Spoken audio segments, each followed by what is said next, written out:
तर बघा, समाजामध्ये म्हटलं जातं की स्त्री आणि पुरुष यांच्यामध्ये आता भेदभाव राहिला नाही आहे, स्त्रिया सुद्धा समोर गेल्या आहे. पण मला तरी वाटते ते फक्त म्हणण्यापुरती मर्यादित असते. कारण बघा, साधं उदाहरण तुम्हाला सांगते, घरोघरी मातीच्या चुली, प्रत्येकाच्या घरची गोष्ट आहे ही. बघा, जेव्हा स्त्रीची तब्येत खराब होते तेव्हा जर स्त्री पांघरून ओढून झोपली तर तिला आयतं गरम गरम ताट किती जणांच्या घरी दिलं जातं सांगा बरं. व्हिडिओ बघणारे कमेंट करा मला, कोण कोण देतात.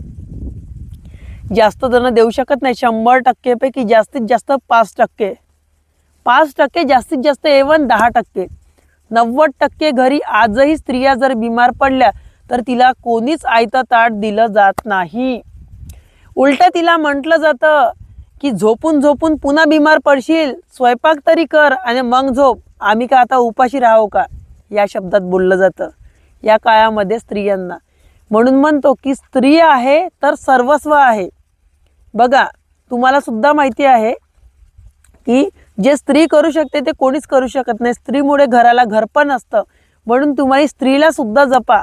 कारण जेव्हा तुमची तब्येत खराब होते तेव्हा तेच तुमच्या घरची तुमची बायको राहो, आई राहो, कोणीही राहो, कोणती स्त्री, ती तुम्हाला गरम गरम जेवण देते त्या तापामध्ये आणि म्हणते की तुम्ही जेवण करा, तब्येत तुमची तेव्हाच चांगली होईल. पण त्या स्त्रीवर जेव्हा ते बितते ना तेव्हा तिला म्हणायला मात्र कोणी नसेल.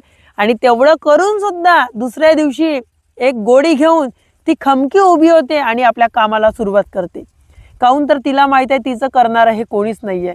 म्हणून सांगतो, पण त्या स्त्रीच्या मनावर खूप मोठा परिणाम आलेला असतो. कारण तिला माहीत झालेलं असते की तिचं या घरात कोणीच नाही आहे. तर म्हणून सांगतो की स्त्रीला जपणं शिका. प्रत्येक घरोघरी मातीच्या चुली आहे, पण तुम्ही तिला जपान तर ते सुद्धा तुम्हाला जपणार.